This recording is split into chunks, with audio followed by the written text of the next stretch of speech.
move away from the Quran and look at their other secular, their other writings that they have.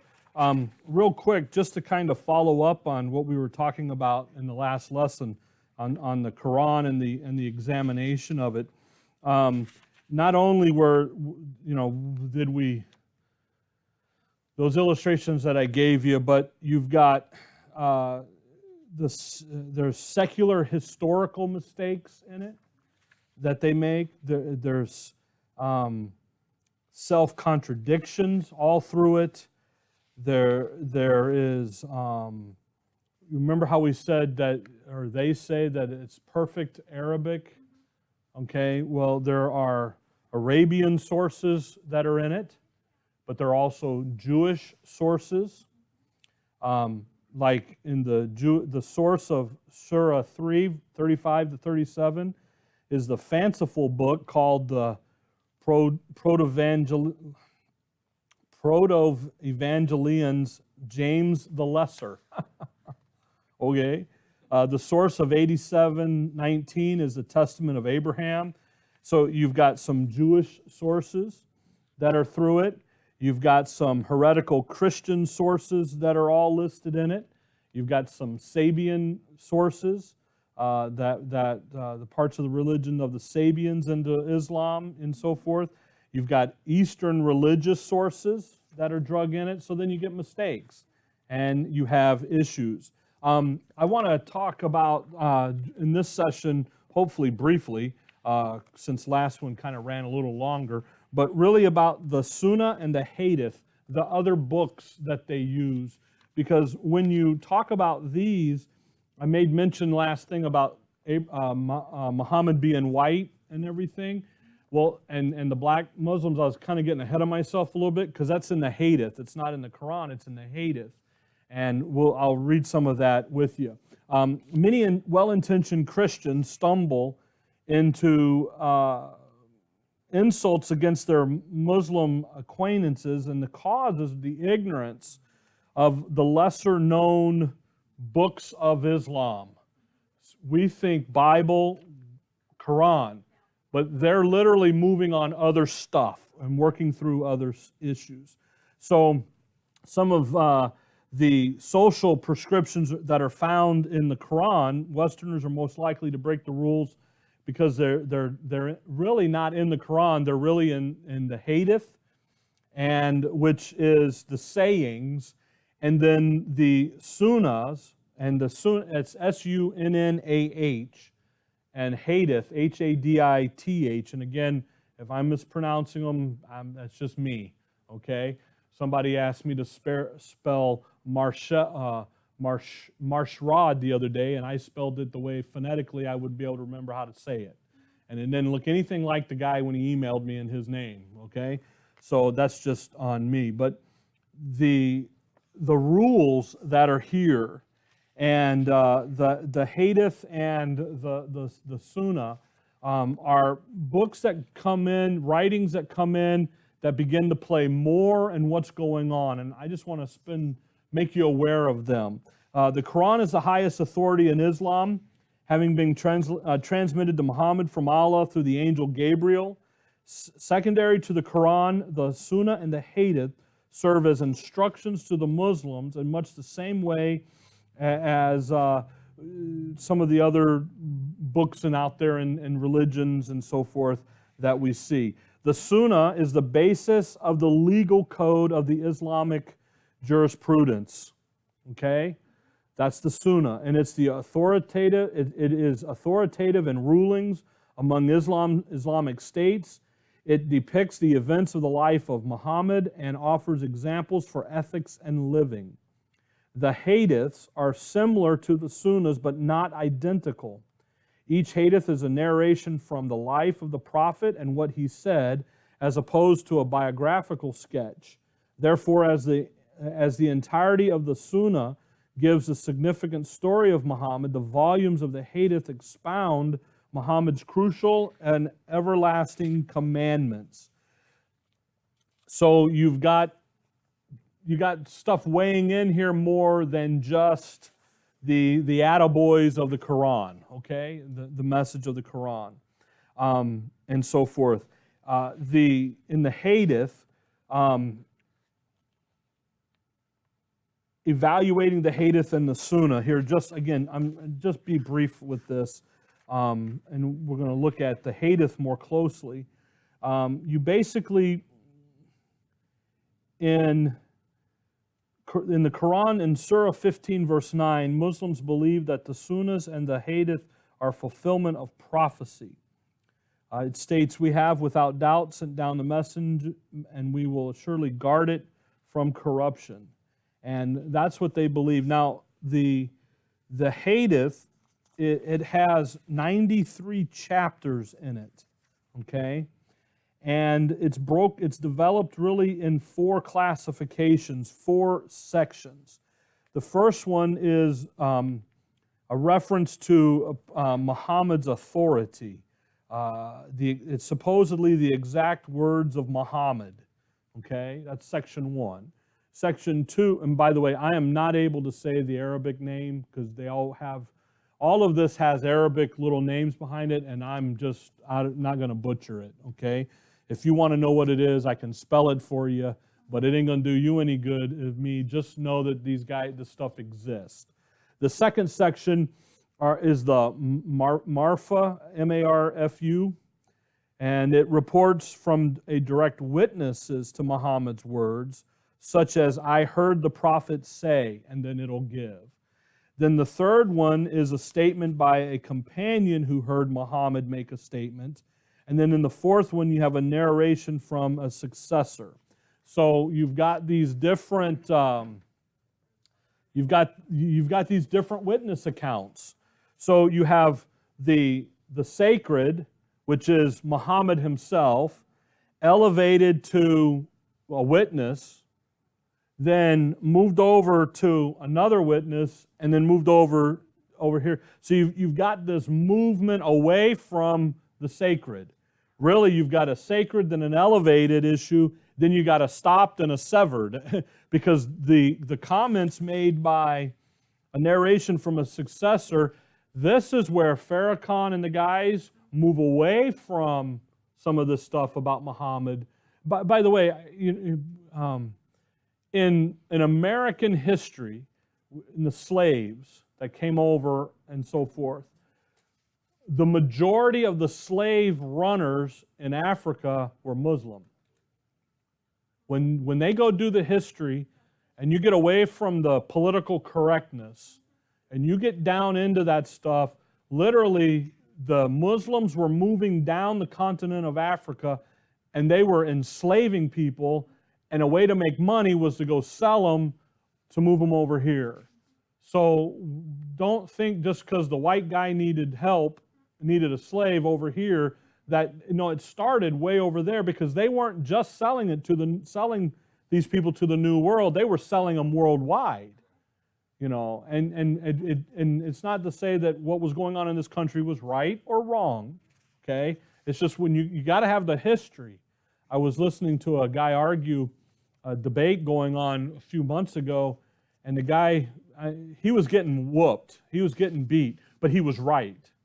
And that old saying, experience out trumps truth all the time. He was getting beat, and he finally said, in order for me to win this debate, which obvious to everyone I'm losing, that means I have to spend 3/4 of my life understanding you're garbage. Good line. I remembered it. I wrote it down. And he was right, because if you're going to understand the history of everything, get away from the politics, get away from the emotionalism, and see what really was going on, you really quickly go, wait a minute, this Islam thing isn't a good thing, and so forth. But anyway, back to the Hadith. So you've got you've got 4 basic sections here to the Hadith. Now, while no topic index of the Hadith is authoritative, they've given one here by one of the leading executive, leading authorities, And there's 93 topics here in the Hadith. And it runs from Revelation all the way down to the uniqueness of Allah. So again, it is all over the place. There is a variety of topics covered. You've got camel urine, shoes, and evil eyes. Some of the unusual teachings are found in the Hadith. One should not mock ancient health cures, but if Islam holds to the infallibility of its sacred text, the Hadith presents Muslims with a quandary. Are Muhammad teachings historical citations within a cultural context or actually prescriptive? And they go on into it. We're going to talk a little bit more about this one in just a second. The Sunnah and the life of Muhammad. In ethics, the Muslim is encouraged to follow Muhammad's Hadith examples. Muhammad says, adhere to my Sunnah, and elsewhere, whoever neglects my Sunnah does not belong to me. Some aspects of the Sunnah are obligatory, and some are recommendations. Prescriptions in the two categories cover virtually every area of life. Reading the Hadith can go a long way toward helping the Christian understand the lifestyle of a Muslim. The Hadith decrees such actions as sitting cross-legged in prayer with the right leg on top, sacrificing a camel while it is standing up and its left foreleg is tied, passing a drinking vessel to one's right, and dividing one's time equally among co-wives. Virtually every action taken by Muslims, from how they approach your home to how they brush their teeth, has precedent in the Hadith. Certain acts of protocol must be approached with careful consideration. When in doubt, and to avoid offense, the non-Muslim should allow the Muslim to act first. Isn't that interesting? Okay? Because we don't want to offend. And that's a good, the Lord, Paul says, when it comes to the ministry, give no offense. And you have to be mindful of that, but you have to also understand that they're not going to give it back to you. That's why you are respectful of them and you look at them and identify them as what they are, and they're sinners. And they believe in a works gospel. Actually, they don't even believe you can get to heaven unless you're working all of this Hadith out. Or go to Mecca. I mean, could you imagine doing those 5 pillars, get 4 done, can't get to Mecca because it costs too much, and die? What are you thinking when you die? I didn't get that one done, so I am not going to paradise. And I don't get my wives, I don't get my wine, I don't get my cheese, I don't get any of that. See? Yes, sir? Where you go, and you get to the white throne judgment. Yeah. I missed it by that much. Yeah. I was on the wrong track. Exactly. So we're going to spend just a few minutes looking at the Hadith, if you will, and an analysis of it. And while most people understand that the Bible, quote unquote, of the Muslims is called the Quran, they do not generally know that the religion of Islam has other sacred writings which are viewed by Muslims as being just as inspired and authoritative as the Quran. This other Islamic Bible is called the Hadith.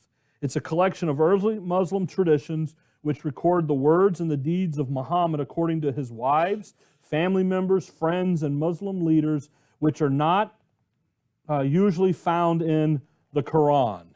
Okay, so again, by the way, the first book I was reading out of, she waffles back and forth between being a believer from Christianity and Islam back and forth, okay? And it's kind of a hard place to kind of sometimes read, but I wanted you to understand that that's one. Now, this guy is a believer. Actually, this guy, Robert Morey, the last thing I read about him on his score was he was coming to see the issue of right division, because he doesn't make that clear in here, because, in the stuff we were reading earlier and looking at earlier, how do you get rid of the contradictions in your Bible? Well, you apply 2 Timothy 2:15 to it. He could have easily written that in there, but he doesn't. So, and plus, as a writer, sometimes that's not the issue. The issue is talking about this. The other Islamic Bible, the Muslim scholar, Dr. Muhammad Ahmadullah, in his book Introduction to Islam, states that the custodian and repository of the original teachings of Islam are found above all in the Quran and the Hadith. To this he adds that the Quran and the Hadith are the basis of all Islamic law. The reasons, according to the doctor, that Muslims revere the Hadith as well as the Quran is that the Hadith is as divinely inspired as the Quran itself. So again, when you begin to hear and see things that the Muslims are promoting, and you go to the Quran to find, and you can't really find it clearly, it's because it's in the Hadith. And in the Hadith, it's real clear. There's no ambiguity, there's no, is it or not, it's real clear. The teachings of Islam are based primarily on the Quran and the Hadith, and as we presently see, both are based on divine inspiration. Again, it's the second source of Islam, are these books. And in here, so this is what we'll be using, the translation that he's going to use is Dr. Muhammad Mushin Khan, and his translation of the meaning of, the Shari ala Bukhara, which is the Hadith, okay? And so forth. The Muslim's dilemma in all of this, the reason that we went to such links here to look at this is that many Muslims will deny, the highest religious authorities of Islam's view the Hadith as being inspired and authoritative, is that many Muslims will deny this when confronted with some of the obviously observed, I might as well take a break, observed teachings of Muhammad. Absurd, A-B-S-U-R-D. Okay, my problem is I've already read halfway down this page because I'm looking for something. So, to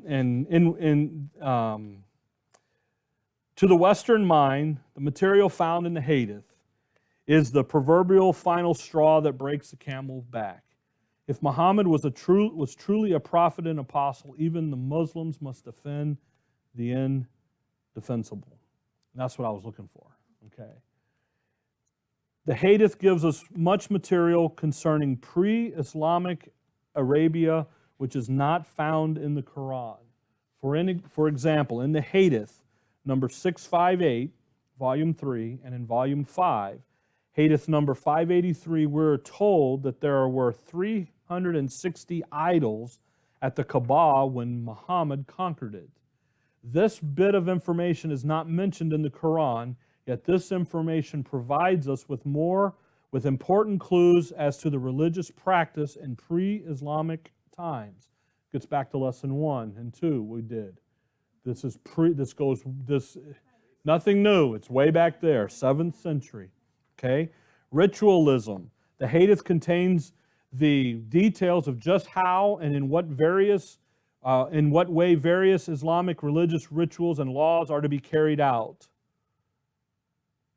So when it comes to the rituals, what's getting it done for them isn't the Quran, it's now the Hadith.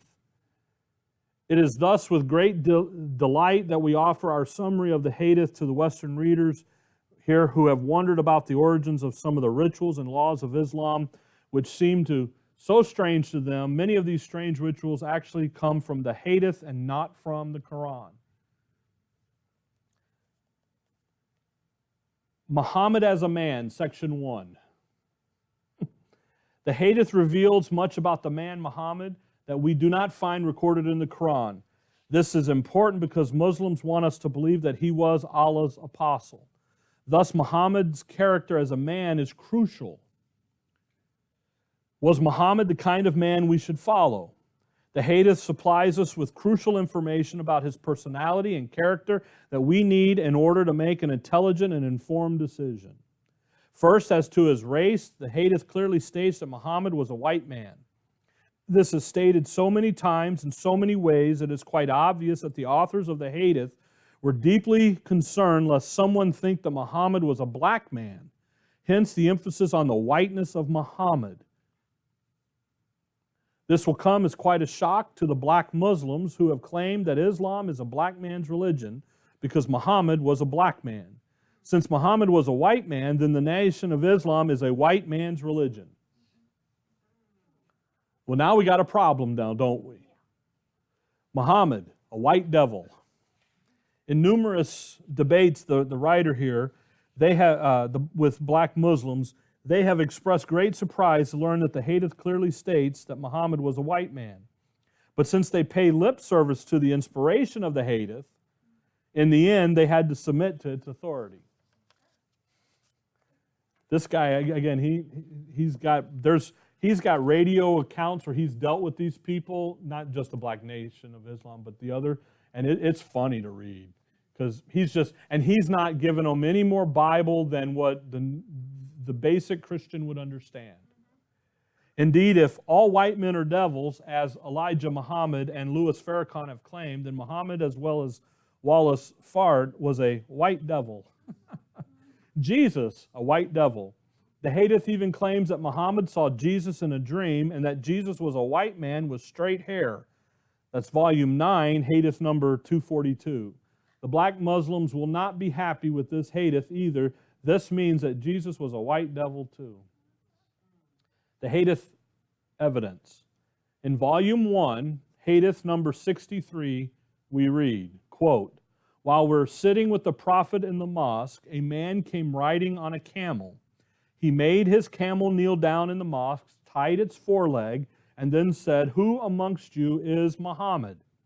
At that time the Prophet was sitting amongst us, his companions, leaning on his arm. We replied, 'This white man reclining on his arm.' The man then addressed him, 'O son of Abdul Muttalib,' and off he goes. The Hadith in volume 2, number 122, refers to Muhammad as a white person. Volume 2, number 141, we are told that when Muhammad raised his arms, the whiteness of his armpits became visible.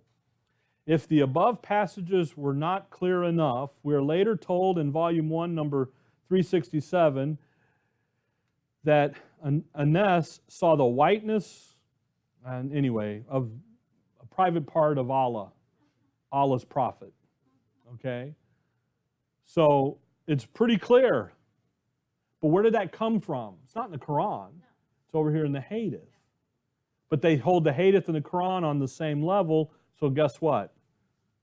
There's a problem. How about black people? As to the attitude of Muhammad about black people, he referred to them as raisin heads, quote unquote, in volume 1, number 662, and volume 9, number 256. Throughout the Hadith, black people are referred to as slaves. If this is not insulting enough to black people, Muhammad felt that if someone dreamed of a black woman, she was an evil omen of a coming epidemic of disease. And they've got the audacity to say that Christians are racist. And it's right here in their own inscribed, passages. Muhammad, a slave owner. In Hadith number 435, volume 6, when this guy came to the home of Muhammad, he found that, quote, a black slave of Allah's apostle was sitting on the front step. From this and other reference in the Hadith, it is clear that Muhammad was a slave master and that he owned black slaves. As a matter of fact, in almost every instant in which black people are mentioned in the Hadith, they were the personal slaves of Muhammad. This was in stark contrast to Jesus of Nazareth, who did not own a slave, but came to set men free. And we understand that in Scripture because you got an event in Acts 8 where the Ethiopian comes to Jerusalem. There is an Ethiopian who's a black man, and what is he doing? He's worshiping Jesus of Nazareth, Jews, the Jewish religion. So it's amazing to me. Short-tempered. So Muhammad was a white guy, had owned black slaves, but he's also short-tempered. In terms of Muhammad's personality, he was short-tempered and easily angered.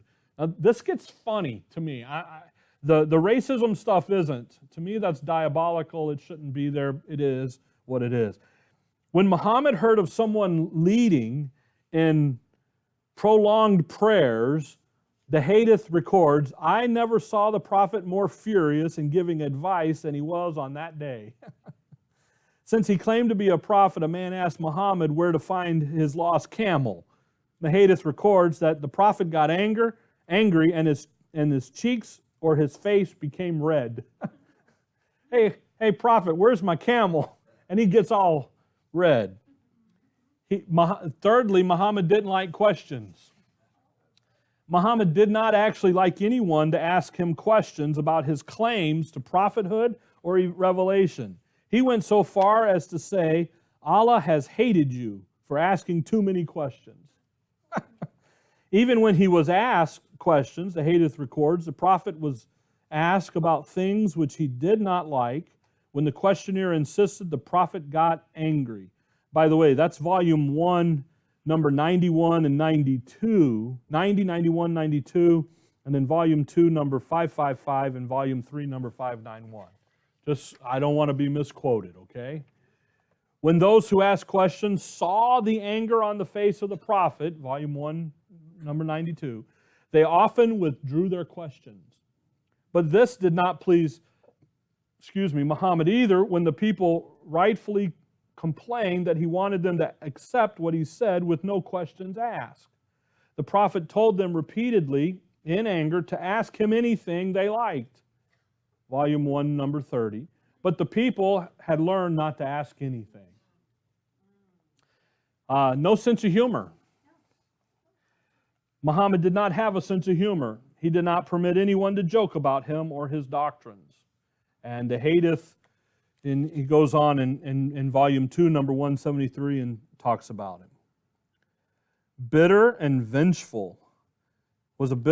Muhammad was a bitter and vengeful man who had numerous people murdered when they got on his bad side. And there's a whole list of them. There's a tribal conflict. Muhammad demanded that somebody murder for him sometimes caused problems among the tribes. And he gives an account here as well of some adultery. A nasty rumor was that this woman had an affair, and it turned out to be not true. So he had him killed.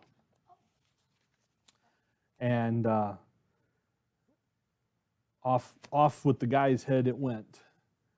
And he requests the murder in the story and so forth. In the fifth, according to the Hadith, Muhammad was a sinner in need of forgiveness. He was not sinless, as Islam now claims. When Muhammad was asked by a gentleman, he says, O Allah, set me apart from my sins as the east and the west are set apart from each other, and clean me from sins as a white garment is cleaned of dirt after thorough washing. O Allah, wash off my sins with water, snow, and hail. Volume 1, number 711. In Hadith number 319, volume 8, I heard Allah's apostle saying, by Allah. Now, by the way, I heard, so he's a witness, he's listening. Remember those 4 categories we talked about? By Allah, I asked for forgiveness from Allah and turned to Him in repentance more than 70 times a day.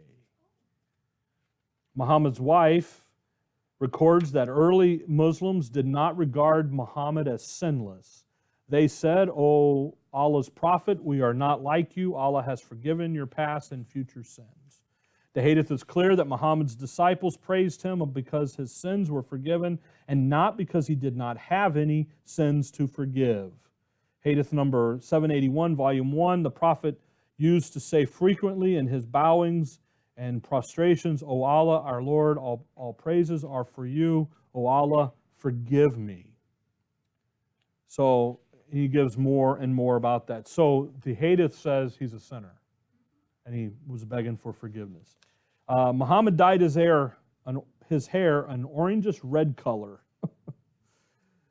And narrated here by one of the witnesses, I saw Allah's prophet dyeing his hair with it, and that it was and that it is why I like to dye my hair with it.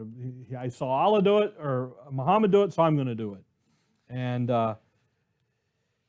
after Muhammad died, some of his red hair was kept and shown to others. But guess what? He had lice. While he kept his hair from growing white by dyeing it red, he failed to keep it free of lice. I kid you not, Hadith, Volume 9, number 130. There's a whole section here about his sexual appetite. They were legendary. His harem had over 20 women in it. The Hadith makes a claim that he was able to have sex with all of them every day before prayers. He supposedly had the sexual strength of 30 men. And it's just, now that's the guy we're supposed to be following. That's his personality, his character. I think I'll take the Savior. Thank you very much. And even the Apostle Paul, because in his character too. Muhammad as a prophet, section 2. So again, perhaps the most amazing passage in the Hadith is where the claim is made that Muhammad was a prophet because he had a fatty tumor on his neck between his shoulder. Narrated by one of the witnesses, one of the guys listening there, I stood behind him and saw the seal of the prophethood between his shoulders. And it was like I'm going to mess it up, so I won't even try. But in the print, in the bracket, meaning the button of a small tent, but some say egg of a partridge. The Hadith is remarkable. This Hadith is remarkable because it reveals the Arabs believed that the seal of the prophet was a physical lump between the shoulders.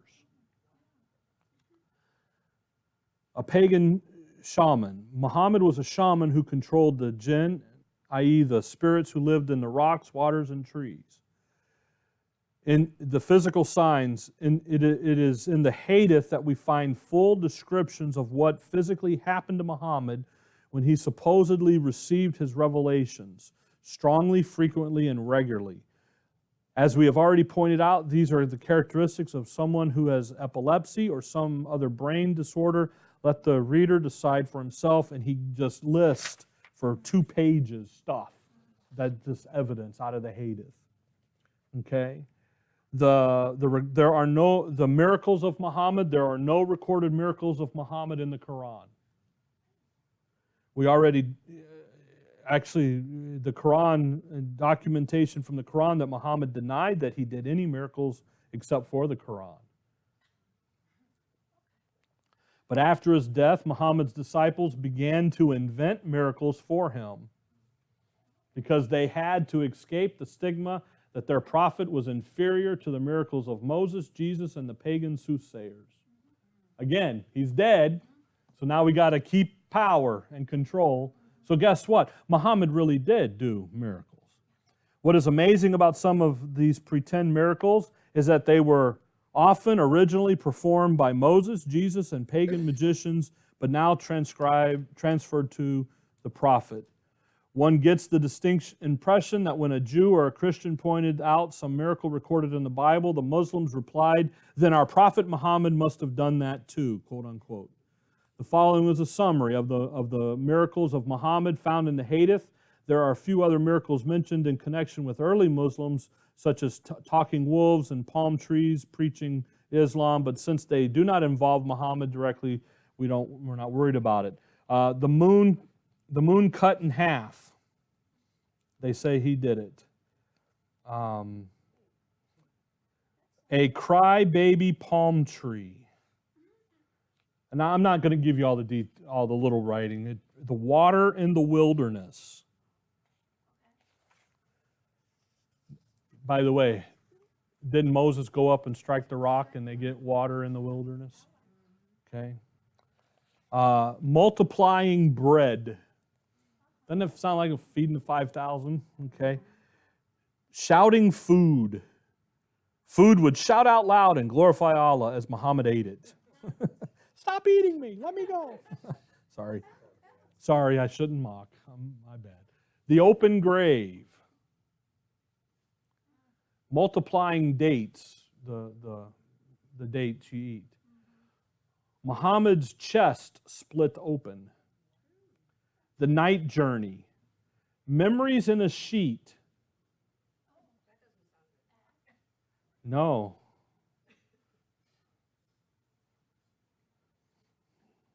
Rainmaker, Drought Maker. By the way, who made the rain come? Remember Elijah? Who made it go away? Elijah. A Prophecy of Wind, a prophecy on dates. And again, that's the fruit, okay? Healing the Eyes with Spit. Now that's interesting. In John, we just looked at that. His spit becomes water, multiplied water, miracles by rubbing, healings through recitation, the dream interpretation. Some of these miracles are clearly copied from the miracles of Moses, like number 3, which was the water in the wilderness. Jesus, which would be the multiplying the bread and the spitting to make the sea, and pagan prophets. The rest reflect the occultic practices prevalent in Muhammad's day. Okay? Section 4 is on the jihad. Section 2 was Section 2 was Muhammad as a prophet, the seal of the prophethood. 3 was his miracles. Section 4 is the jihad, the holy war. The hadith reveals that Muhammad wanted his religion to be spread primarily by the sword. It is filled with commands to make war upon non-Muslims in order to force them to embrace Islam. Jihad was so important to Muhammad that he made it the second most important deed in Islam. Okay. Volume 1, number 25, Allah's apostle was asked, what is the best deed? He replied, to believe in Allah and His apostle. The questioner then asked, what is next? He replied, to participate in jihad, in Allah's cause. One of the guys, the witnesses, recorded that Allah's apostle vanquished them by force. Their warriors were killed, their children and women were taken as captives, and they all belonged to Allah's apostle, and off they went. A brief summary of Muhammad's teachings on the jihad should be informative to Westerners. And the translation here and all this good stuff, and he just goes on. Jihad thus employs several different methods. The first is there is a jihad of the sword. And again, I'm not going to, there's just pages of stuff. Then number 2, there's a jihad of taxation. And that's those who refuse, okay, the sword, people are to be either converted or subdued through the violence of military force. Chapter 19 of the Hadith clearly states that. Of taxation, those who refuse to embrace Islam must pay a special tax. This financial burden suppresses non-Muslims and makes their life as hard as possible. And that's in volume 4, chapter 21, page and so forth. There is a jihad of financial reward. There in Iraq, a free university education has been offered to any Christian or Jew who will embrace Islam. So a financial reward. Number 4, there's a jihad of fear. The death penalty is applied to anyone who renounces Islam and embraces another religion such as Christianity. There's a jihad of slavery. The only place in the world where black chattel slavery is practiced today is in Muslim countries. 1990 report from the London Economics reported that the Sudanese Muslims are presently capturing and then selling black women and children off of a tribe for as little as $15 a head. That's 1990 now, okay? So off they go. Then you have the jihad of the courts. Non-Muslims are denied equal access to and equal protection before the law because their testimony in court is not valid against a Muslim. There is the jihad after death. A Muslim is to fight on Muhammad's behalf in his lifetime and after his death. There is a jihad of paradise. I didn't think there would be a problem in paradise, but apparently there is. Any Muslim who is killed while fighting in a jihad will go straight to the sexual pleasures of paradise. Okay, there we go. All right. So that's section on jihad. So it's a real deal, okay? On the Quran and the Hadith, the Quran was written in heaven according to the Hadith number 643, volume 9. Thus no earthly pre-Islamic sources for the material found in the Quran should exist, but they do exist in great abundance. And he goes on and proves that, okay? And it's there. This is an interesting section on section 6. It's on apostasy. The Hadith makes the repeated claim that no one ever leaves Islam. Then it contradicts itself by saying that death is the punishment for those who leave. And he gives the Hadith there. So, which is it? Okay. Section 7 on the Jews and the Christians. Muhammad taught that the Jews worshipped Ezra as the son of Allah, just as Christians worship Jesus as the son of Allah. He's wrong on both accounts, and off they go. Muhammad on women. Muhammad taught that the majority of people in hell were women. The quote is, the prophet said, I was shown the hellfire and that the majority of its dwellers were women. Sorry, ladies. The reason the majority of the people in heaven were in hell were women is stated in volume 9, number 541. O woman, I have not seen anyone more deficit in intelligence and religion than you. Muhammad believed that women were deficient in intelligence, and thus they would not be given equal rights under the Islamic law. For example, he legislated that a woman's testimony in court was worth only half that of a man. Thus, it would take the testimony of 2 women to offset the testimony of 1 man.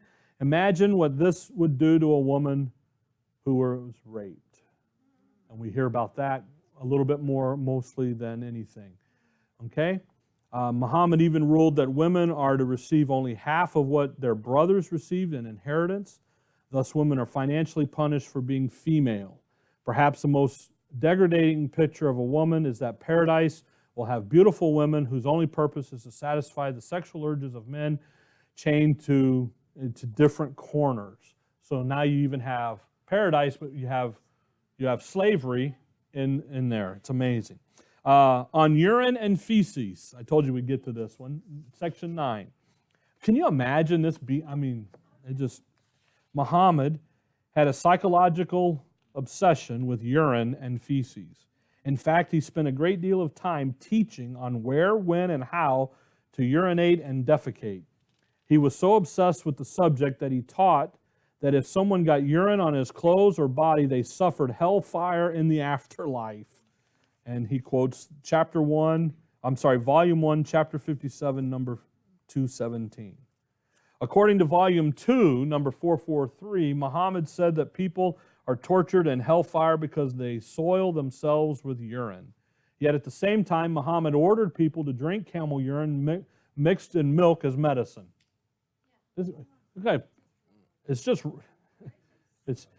How about this? They list the rules for urination and defecation are as follows. There's 3 rules on how to do it. We're not going to read them, okay? You're welcome. And lunch is coming soon here, maybe. Section 10, Muhammad's, believe or not. Muhammad taught many things which seem to the modern reader to be patently absurd. Some of his beliefs were so far out that no one today could possibly accept or defend them. Yet we recognize that sincere Muslims must do so or give up their claim that he was Allah's apostle. In for the penny, in for the pound. We understand their difficulty. How can they defend the indefensible? How can they justify what is so obviously absurd? This is the crux of the matter. The following teachings of Muhammad are a partial list of some of the strange things that he taught. The Colossus Adam. The prophet said that Allah created Adam, making him 60 cubits tall. Now, that would make Adam 90 feet tall when you do the... Okay? So was he really as tall as a 3-story building? How tall was Eve? And their children. I mean, real quickly, things you're going to snowball. Number 2, the fly in the cup. If a fly falls into your cup, do not worry about it, because Muhammad said that while One wing has the disease, the other has the antidote, so drink up. No dogs allowed. Angels will not enter a house if a dog is there, according to volume 4, number 539. Thus hateth number 540, volume 4 reads, Allah's apostles order that dogs should be killed. Dog lovers would not make good Muslims. Islamic genetics. Muhammad claimed that Gabriel gave him the secret as to why a child looks like its father or its mother. The answer was given to prove that Muhammad was Allah's apostle. Stars as missiles. The stars were created by Allah as missiles to throw at the devils, according to Muhammad. In volume 4, chapter 3, page 282, astronomers should be interested in this doctrine of Muhammad. So he made the stars so he could throw it at the devil. Do as I say, not as I do. Muhammad commanded everyone to have a will when he himself failed to make one. Did the volume 4 here, did the prophet make a will? He replied, no. I asked him, how is it then that the making of a will has been enjoined on people? You got to have a will, but I didn't have a will. Do as I say, not as I do. What do the spirits eat? What do spirits eat? The jinn, or spirits, eat dung and bones according to Muhammad. This bit of information is far out as one can go. No assurance. Muhammad had no assurance of salvation. The prophet said, but by Allah, though I am the apostle of Allah, yet I do not know what Allah will do to me. Murder and deceit. Muhammad agreed to the murder of a man through lies and deceit. He evidently did not believe in this sanctity of truth or life. 600 wings. The angel Gabriel had 600 wings, according to Muhammad. Satan in your nose. Muhammad would suck in water up his nose and then blow it out because Satan stays in the upper part of the nose all night. Volume 4, number 516. I have yet to find a single Muslim who will defend this strange doctrine and practice of Muhammad, the author writes. Fevers are from hell. Muhammad believed that a fever when sick was from the heat of hell. The prophet said, fever is from the heat of hell, fire of the fire, so cool it with water.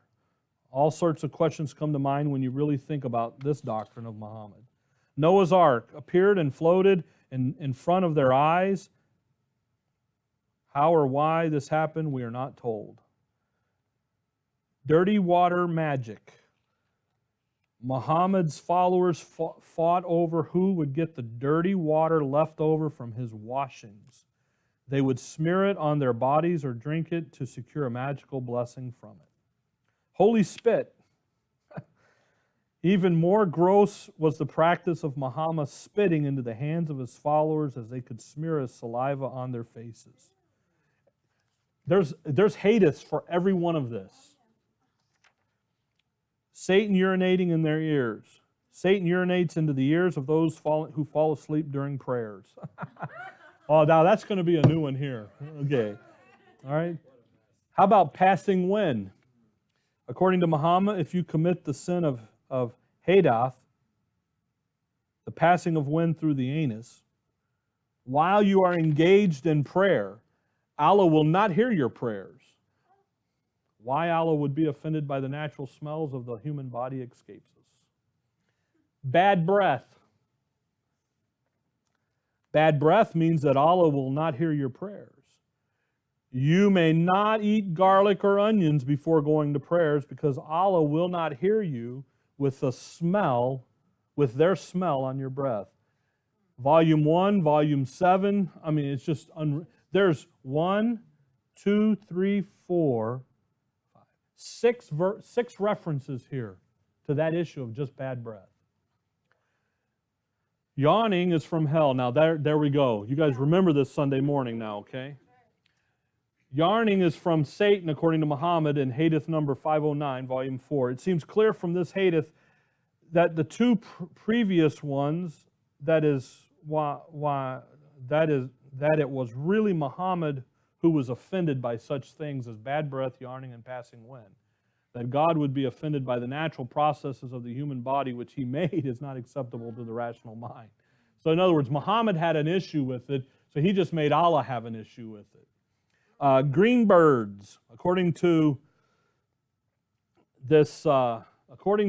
Sheikh Abdullah bin Muhammad bin Hamid of the sacred mosque of Mecca, Saudi Arabia, Allah's apostle said, the souls of the martyrs are in the bodies of green birds dwelling in paradise wherever they lie. If this is true, we do not understand how these green birds will be able to enjoy all those beautiful women chained in different corners of paradise. So what's the conclusion? If Muhammad was truly Allah's apostle, then what he taught came from Allah and must be true. But if what he said is so outlandish and absurd that it cannot be true, then how can he be the apostle of Allah? The logic is inescapable.